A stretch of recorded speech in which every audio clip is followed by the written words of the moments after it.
Om Shanti. Good morning.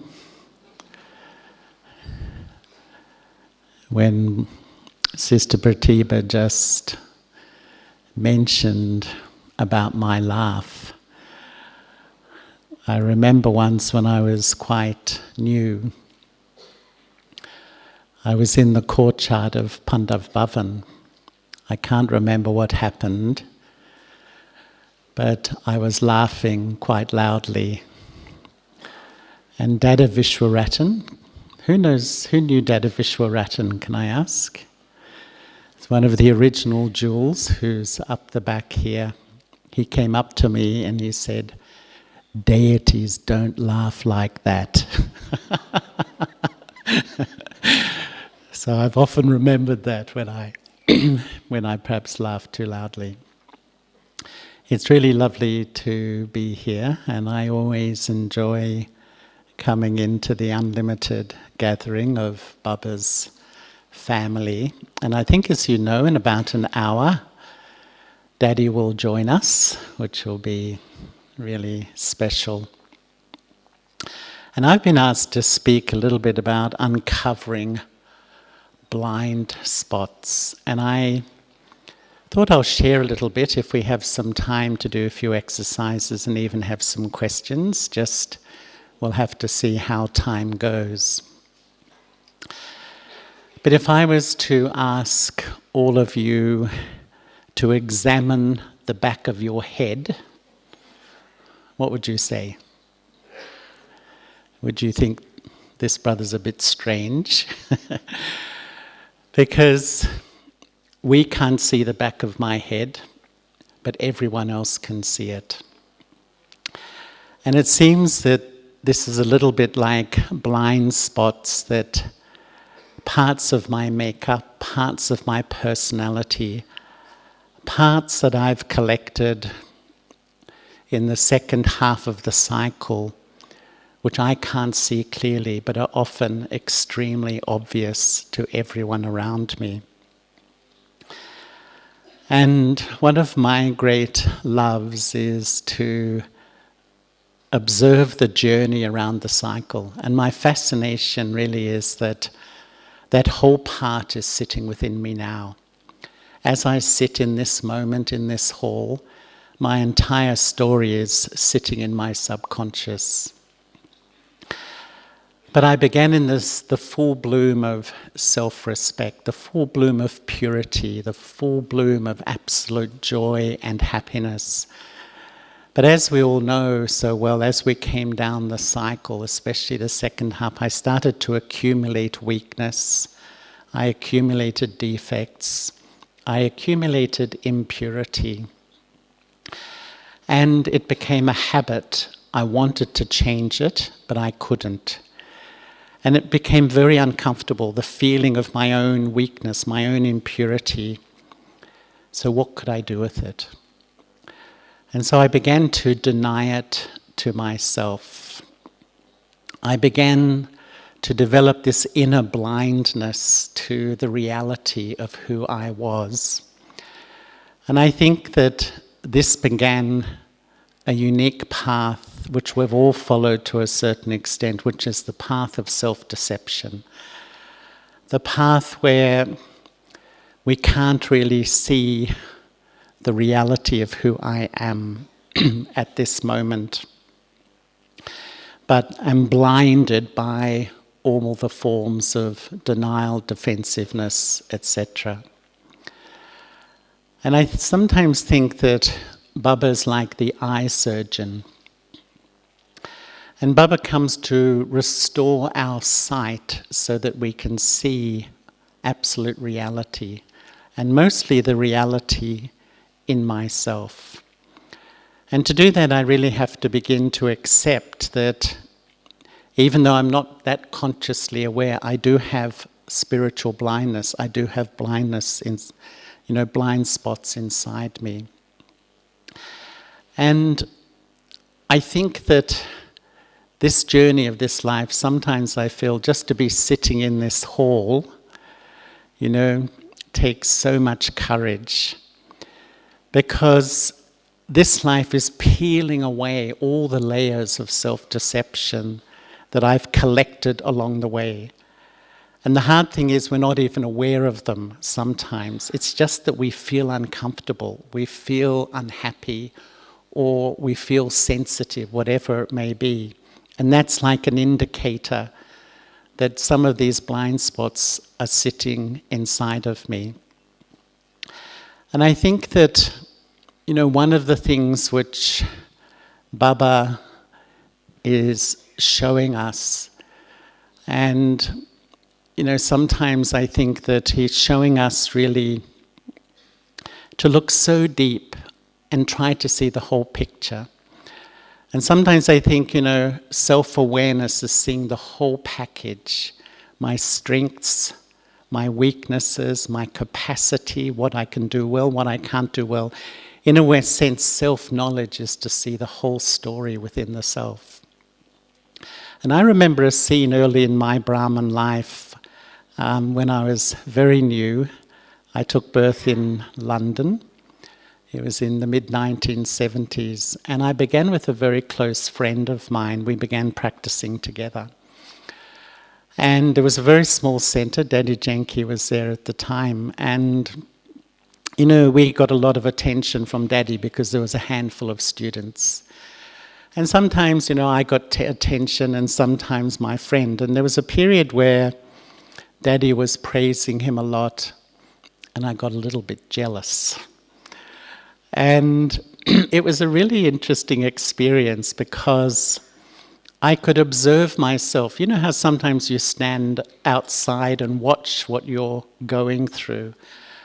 I could see sometimes that I was quite aware that I was under the influence of jealousy. Jealousy is like an emotion experience in anticipation of losing something I value. I valued perhaps my relationship with Daddy or whatever it was, and someone comes along to threaten that. That's the nature of jealousy. And sometimes I was aware that I was feeling these feelings, but other times I became absolutely blind to it and allowed the thoughts to come. You know how we can do? So you sort of switch from a state of awareness and then suddenly become completely blind, and all the justifications and all the feelings can come.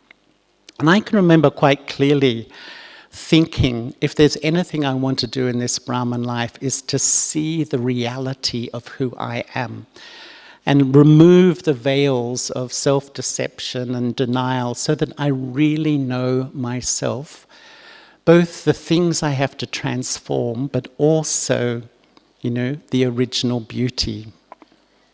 And one of the things which over the last year or two I've really loved about the Muli is my thinking is, it's like we have spent half a cycle listening to human truth, half-truth, adulterated truth.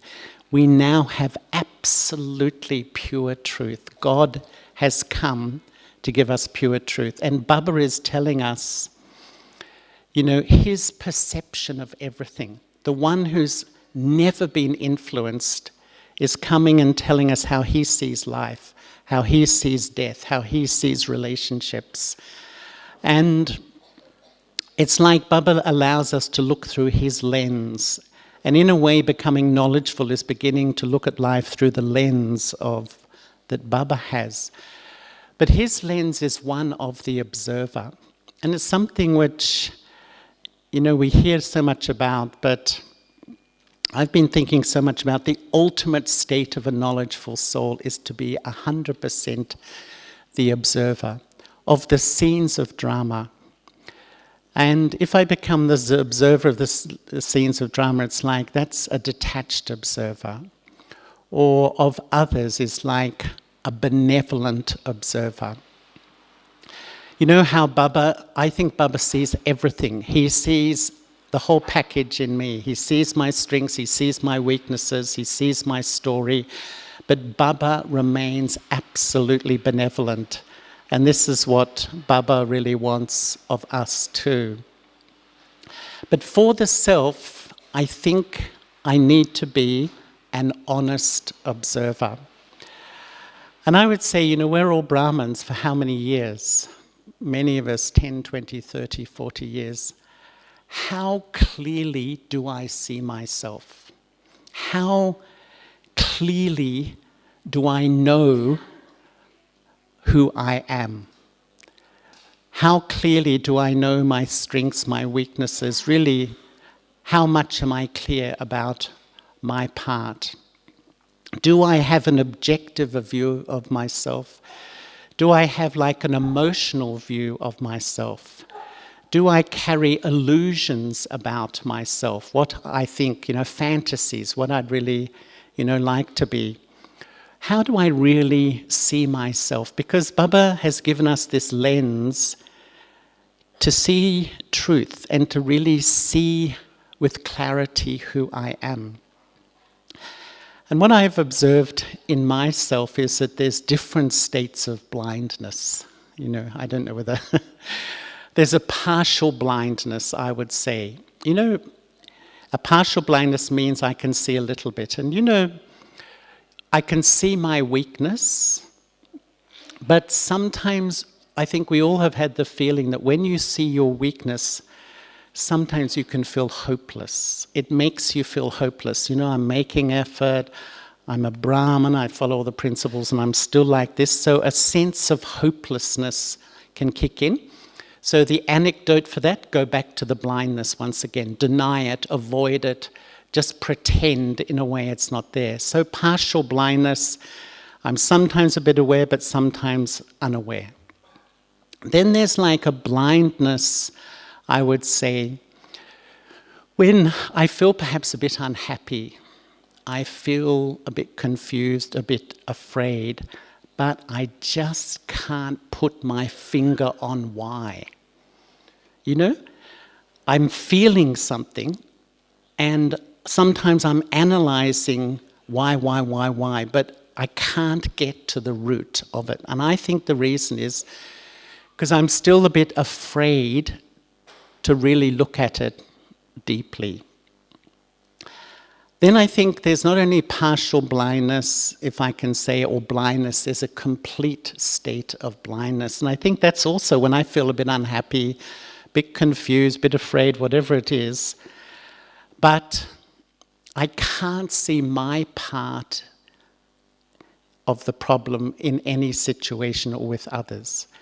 And sometimes I can see others' weakness so clearly. I have a razor-sharp intellect to be able to see what's wrong with others and understand their behavior and why it's inappropriate, and even articulate it to others in a very, very precise, analytical, and such a good way that it convinces other people. And I would say this complete state of blindness is the ultimate state of ego. It's the ultimate state of ego. Once someone said to me, ego is the feeling when I think, I'm fine, you're the problem. Absolutely disconnected from any sense of self-awareness. And the tool of complete blindness is blame. And I was talking to someone in Australia, and we were saying that in a way, the more I find myself under the influence of blame, finding victims for what, how I feel, it's a real sign that there's major blindness within me, and I'm sustaining that state of blindness. In a way, I'm not really willing to do the deep work to look at me and what I need. And one of the things I think is quite interesting is to look at the role of religion or bhakti in the way that it helped form this nature of self-denial or blindness. Because if you look at all religions, and all of us, we're the old devotees, right? In this hall. Who's an old devotee here? We're all.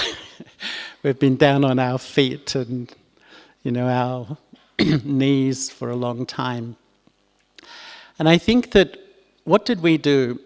Religions teach morals and ethics and principles and high what we should be like. You should be this, you should be that, all the shoulds are there.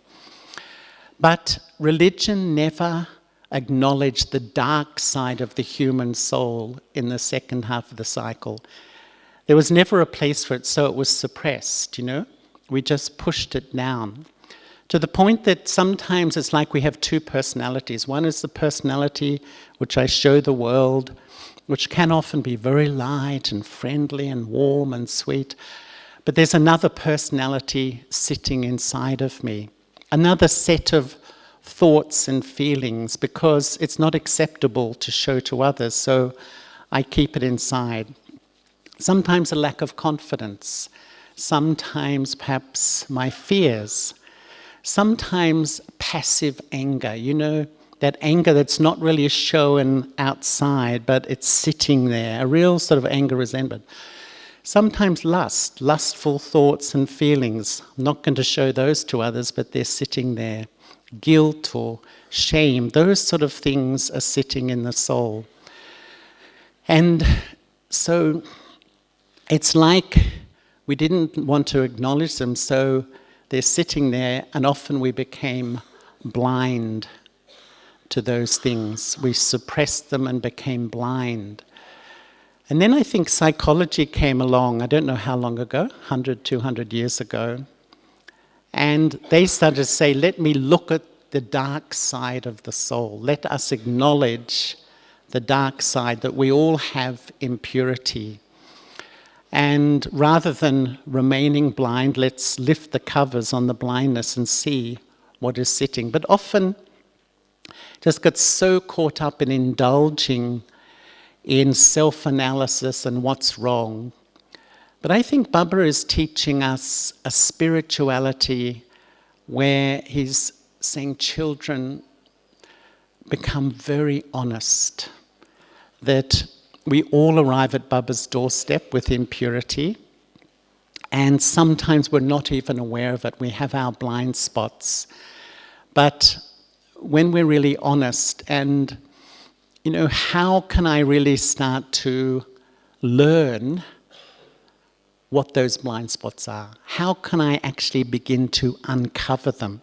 If I don't really know them, even though on the surface I'm uncomfortable, I don't feel so happy, how can I really zone in to find out where they are? What do you think's the method? I think it's the Brahman family. Have you noticed how your divine brothers and sisters will help you, let you know about your blind spots? Is that true? Not getting much response. And I think, the Brahman family becomes a wonderful mirror, because they will see what's inside of you and they will comment on it. And it's a really interesting thing. I've been through it, like all of us. Sometimes, if someone comments on something, how sensitive do you feel? You're feeling a bit vulnerable, they say something, you feel hurt, you feel sensitive, you feel a loss of self-respect or confidence or whatever. But how long am I going to go on feeling defensive or whatever? Because this feedback is actually probably the main way we can find out some parts of me which actually I can't see very clearly. It's really not obvious in me. And I think that there's I would say, 4 windows on the soul, if I can put it like that, or 4 states of awareness in the soul. The first is like the shop window. And that really means that people can see who you are and you're open for people to see part of you. That part of you, your personality, your character, you let everyone see. You may be friendly, you may be warm, but you're very happy for everyone to know that part of yourself. So that's like the shop window. You can look through the window and see the personality, see the person. The second one I would say is like the facade. You can see the facade of the shop, but you can't see in. And it's like we have private parts in ourselves. There's parts of myself I want to hide from others. I don't want others to perhaps see in too far. I have secrets. I have secrets about myself, secrets about things I like to do. Maybe, secrets because I have some attractions or pulls or whatever it may be. So people can only see the facade, but I don't really let them into a part of my thinking, a part of my mind. It's extremely private, except maybe I have so much trust in one or two people that I'm willing to let down my facade and let them in to really know what's happening inside of me. And so there's a part of me that everyone can see. There's a part of me I hardly reveal to anyone. And the third part is what I would call the unknown part, which is really my subconscious. And that's just the most fascinating thing for BKs, because the whole story of my past is sitting in my subconscious in the form of my sanskaras. And that is constantly influencing my perception, my behavior. I once read that Freud, Sigmund Freud said that 80 to 90% of our behavior is influenced from our subconscious. It's almost like we're on autopilot, we're acting.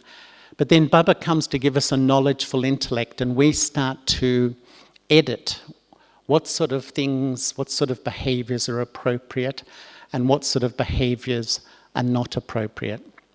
So we have that unknown part. But the fourth part are my blind spots.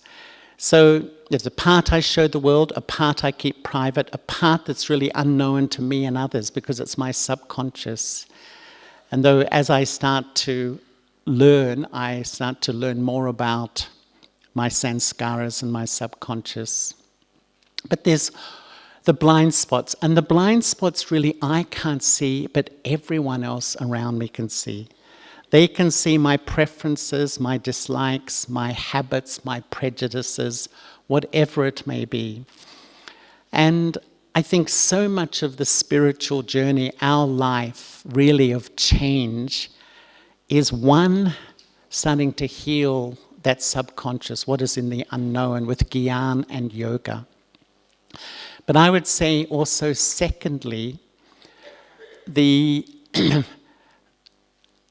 blind spots which I've accumulated, which I think probably the most powerful method of dealing with these is getting feedback from people around me, which I really trust, so that I can start to, deal with these particular things.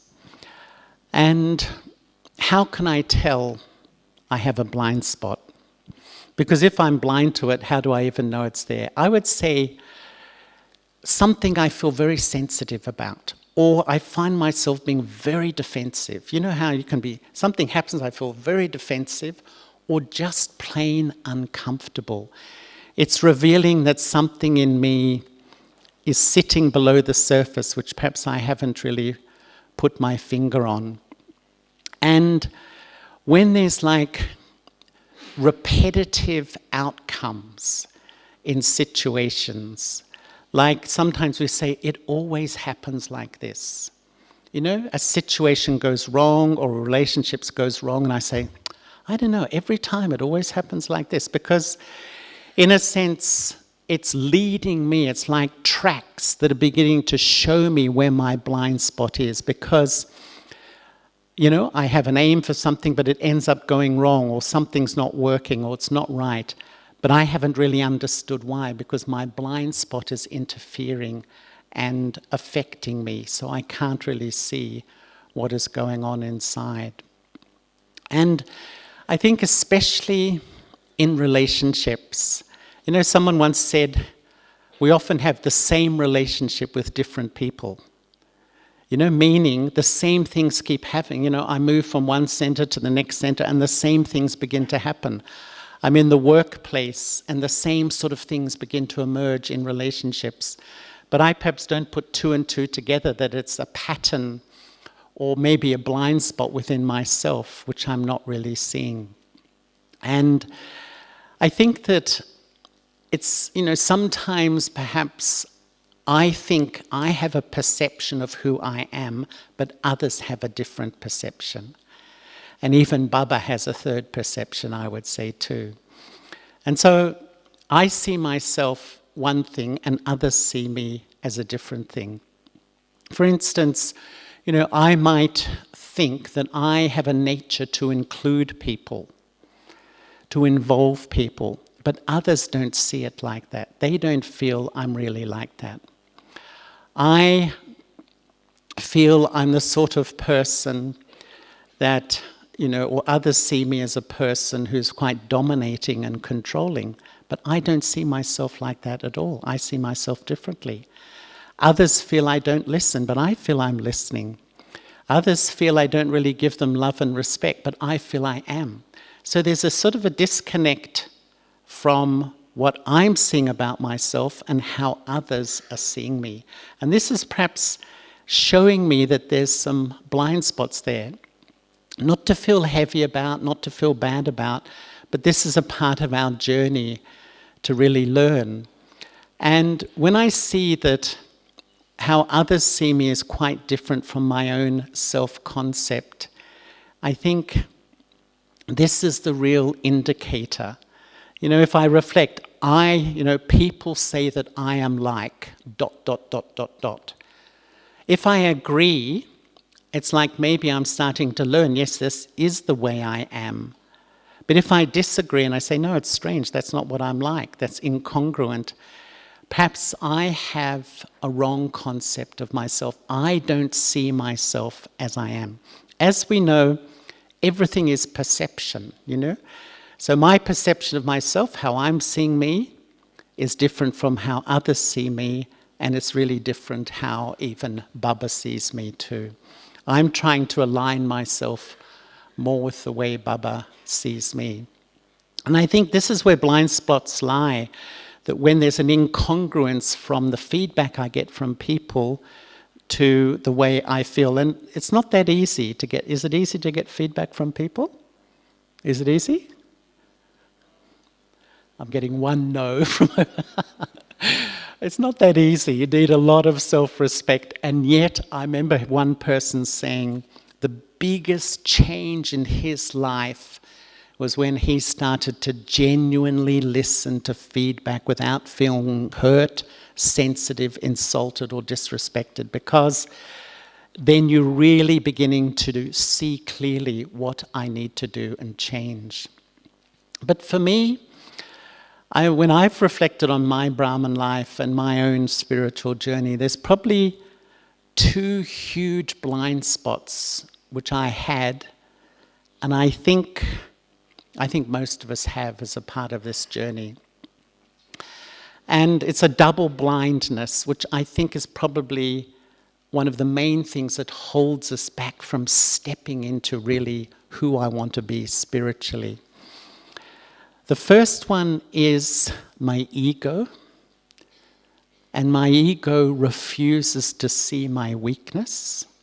And the second is my lack of self-respect, which refuses to see my goodness. Because I'm not just blind to my weakness, I'm actually even more blind to my beauty, to my goodness, to the part that God sees, the part that Baba actually sees. And this, I think, is such a deep part of the journey that when I come to Baba, most of us, I found, we're so aware of weaknesses to some level, but also unaware of blind spots. And when I'm unaware of blind spots, people mention them, I feel very sensitive and hurt. And that is the role of ego. Because the role of ego is the one that accepts hurt and insult and disrespect, because I don't know who I am, and when someone mentions something, it shocks me, it disturbs me, and sometimes I even retaliate because of that.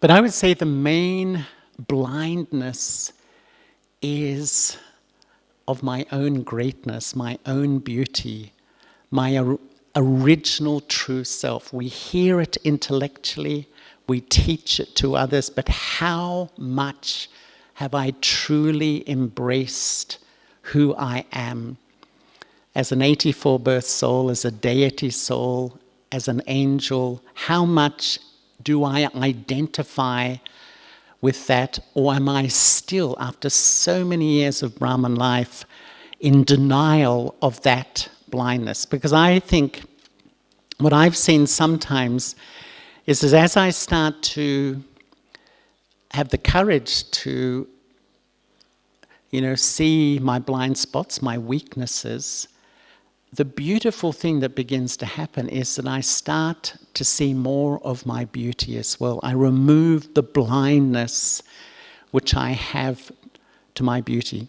I often feel that the main aim of Avyakt Bapdada is to try to remove this veil of blindness about who I really am. Baba's vision is here. He knows the part of the soul. He can see it sitting there. He knows. And yet I refuse to accept it. I remain absolutely blind to that. And sometimes just have a vision on myself which is so ordinary and not really extraordinary. And I'd say this blindness is the most powerful blindness in the soul, probably to my beauty rather than my weakness. I need to remove the double blindness to see clearly the things I need to change, but to see clearly the beauty and the power of the soul. And one interesting thing I remember Baba mentioning, and he was talking about the law of karma. And Baba said that when you do a wrong action many times, what is the effect? What's the karmic effect when I do an action against truth many times? The karmic effect is I lose the power of realization. I don't even realize it's a wrong action that I'm doing. They often say that of people who lie chronically. We start to tell lies, we tell more lies, and after a while, I don't even realize that I'm lying. And then when people say, you're not telling the truth, we get very offended because I've become blind to an inbuilt behavior because of this chronic action in this way. And I think that a method, how can I really start to find my blind spots? Yes, where I feel a bit sensitive, a bit uncomfortable, we need to look there. But honestly, I think to listen to the feedback of those around me. Have the courage not to reject, not to say, well, what about your blind spots? No? Do you want me to help you with your blind spots? I can if you like. But I actually listen.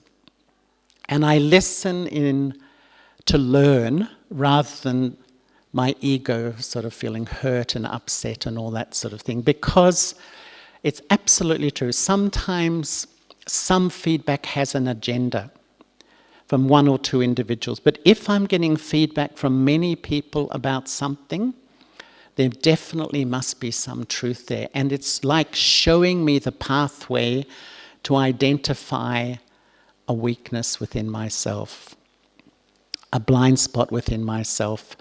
And when I can really begin to see it clearly, I think that's half of the journey of change.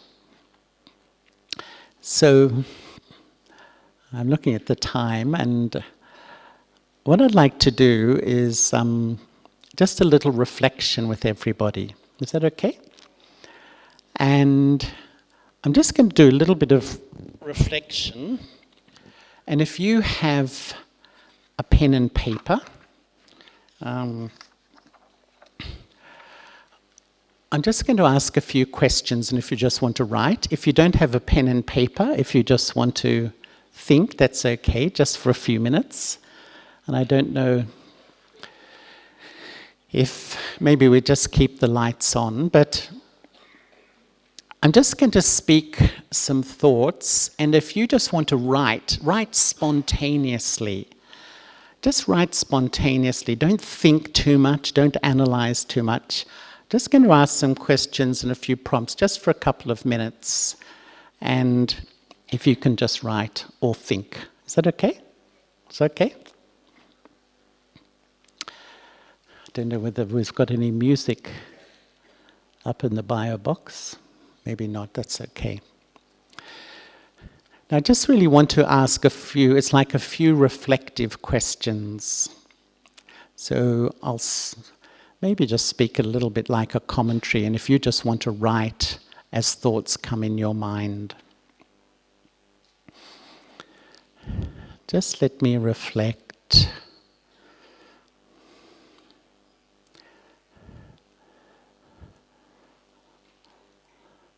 Let me have this gentle focus, loving focus internally. And maybe ask myself the question, what am I afraid to know about myself? What am I afraid to know about myself? Just let me be completely honest. This is just me and Baba.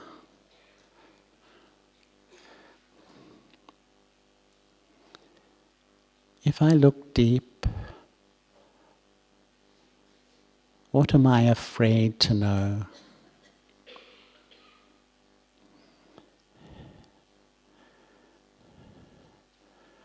Am I afraid to know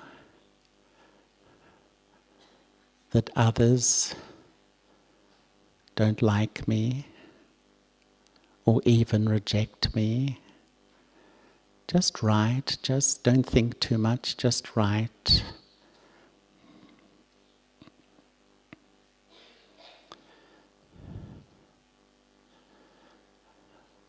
What am I afraid to know about myself?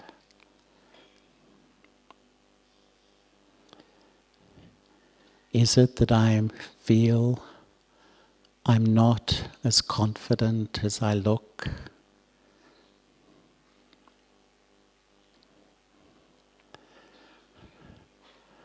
I still feel a bit weak.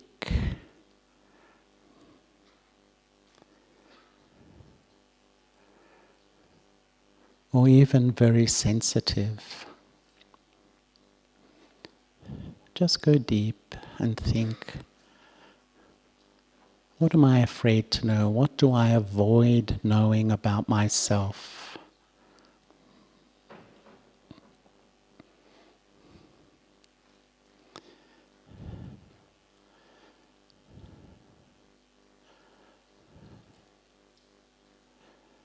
Just write.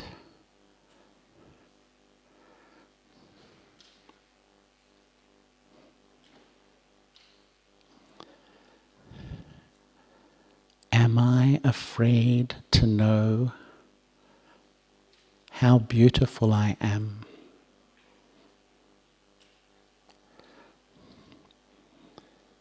My capacity to achieve anything.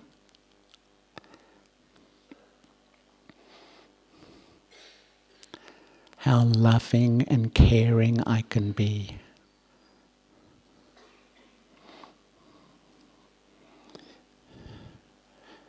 Let me go deeper and deeper. What am I afraid to know? What do I avoid knowing about myself?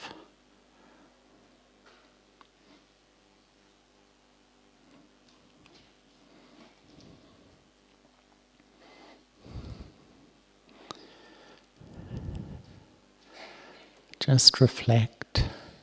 Don't think about others, don't watch others, just reflect deeply.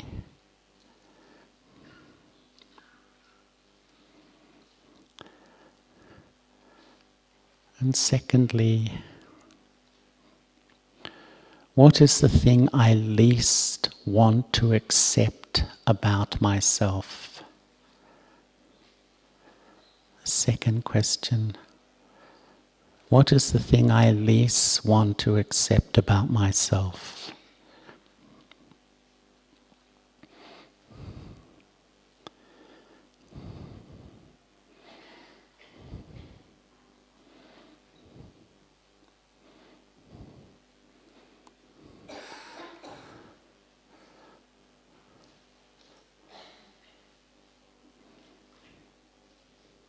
Just keep writing.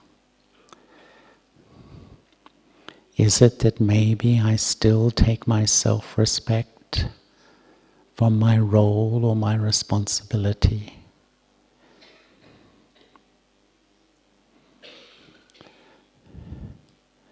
Do I accept that deep down sometimes I do feel angry?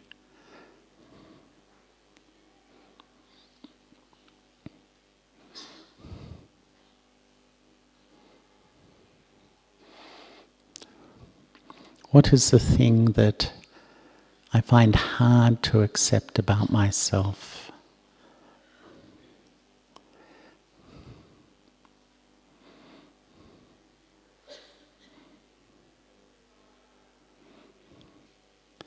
Maybe it's that originally I am a pure soul.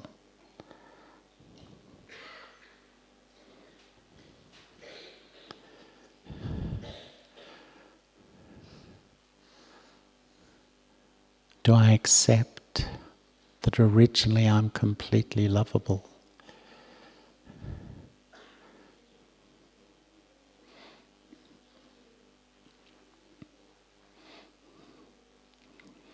If I ask my heart honestly, I see deep within myself.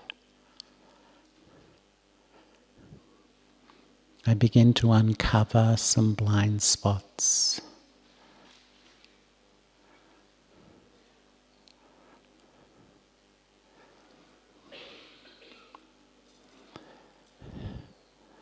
Now when you feel ready, if you just like to stand up and find somebody that you don't know and just share for a few minutes. Is that possible? And I know that some of you are language bound, but even within your language, if possible, just try to stand up, you can move out of your road just for a few minutes and find someone that you haven't met before, you don't know, and just share a little bit of your reflection of those few questions. Is that okay?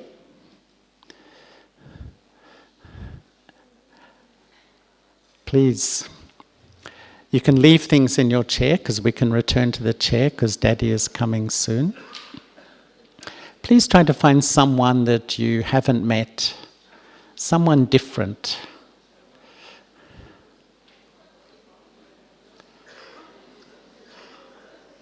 You can stand up, doesn't have to be someone beside you.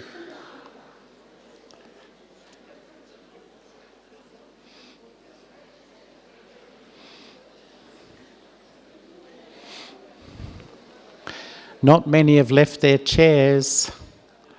You can stand up and move around, find someone different, have a little bit of courage.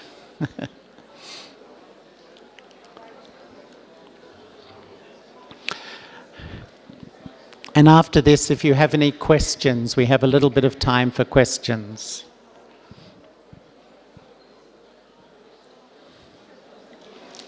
If we want to take our seats, I'm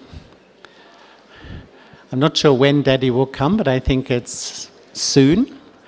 But in the meantime, we can, if anyone would like to ask a question or make a comment, there's a microphone just here.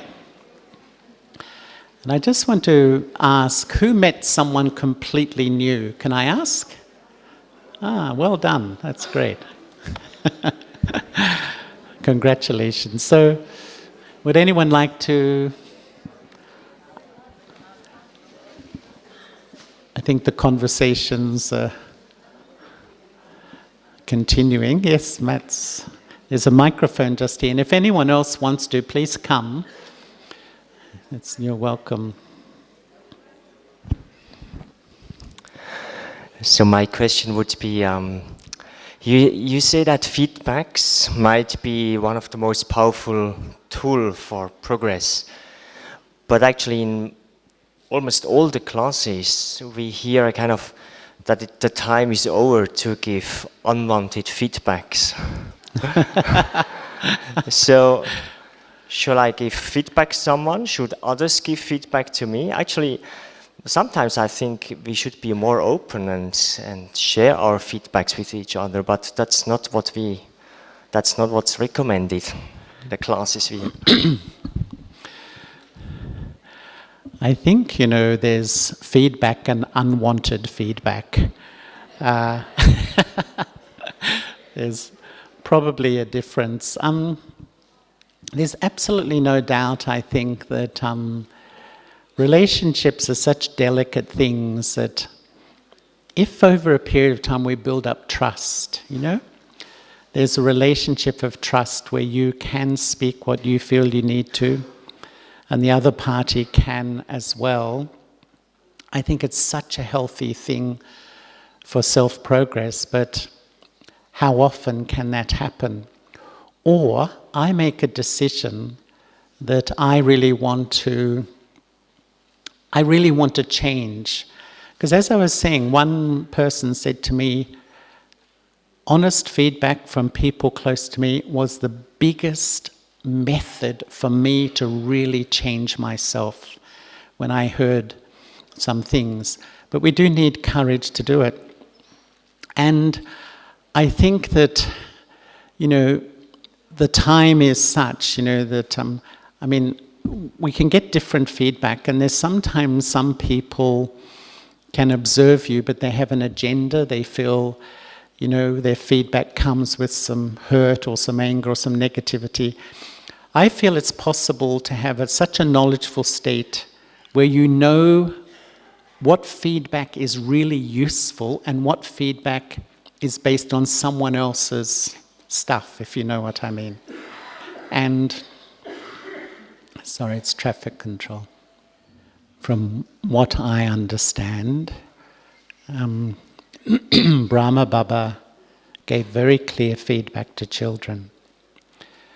Probably he would discriminate if the child had the strength to really listen. Didi Manmohini, for those who knew Didi Manmohini, she gave very clear feedback.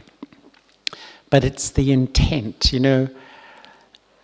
the whole of the law of karma is about intent.